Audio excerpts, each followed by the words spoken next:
তো গ্রেপ্তার করলো, কালকের রাতেই পুলিশ গুলি করেছে, কারণ পুলিশের বন্দুক ছিনিয়ে নিয়ে গুলি করার চেষ্টা করে। আপনি খবর পেয়েছিলেন, জানতে পারলেন? সকালে এসেছিল দুটো পুলিশ, হ্যাঁ, দুটো পুলিশ এসছে, বলছে প্রবাস মন্ডলের মা, আমি সবে উঠেছি, ঘর খুলেছি, তা বলছে আমার তো ছেলে মারা গেছে, তা হাসপাতালে যাবেন, তাহলে আমাদের সঙ্গে চলুন, দেখতে পাবেন। তাহলে যে আমার যাওয়ার ক্ষমতা নেই, আমি যেতে পারবো না।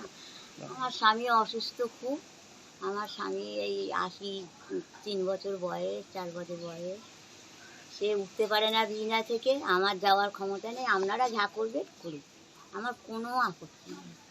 এই যে আপনার ছেলে মারা গেছে বা গুলিতে পুলিশের, কি বলবেন? কি বলবো, যেরকম কর্ম করেছে সে সেরকম সাজা পেয়েছে, আচ্ছা, আর আমার কিছু তো বলার নেই। ছেলের দেহ নেবেন? না, আমি নেব না, আর আমি আনবো না, আমি কিছু করবো না। কেন কেন নেবেন না? না, নেব না, আমার সে ক্ষমতা নেই।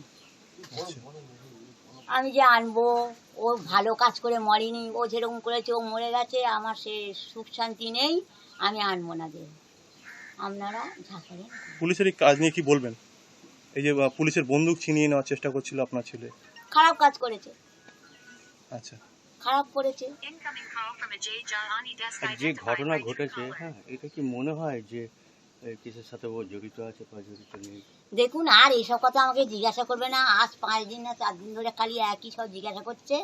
আমি বলেছি আপনাদের যা খুশি করো, আপনাদের হাতে দিয়েছি, আপনারা যা খুশি করো, মেরে দিন, ফেলে দিন, ঝেঁকে নিয়ে যা পারে করুন, আমার আর কিছু বলার নেই। আপনার নাম? আমি কিছু বলতে পারছি না আর, তোমরা বেকার জিজ্ঞেস করছো, আমরা আনবো না বডি। আপনার নাম? আমার নাম সন্ধ্যা মন্ডল। আপনার ছেলের নাম ওই তো, কি? ওই তো প্রভাস মন্ডল।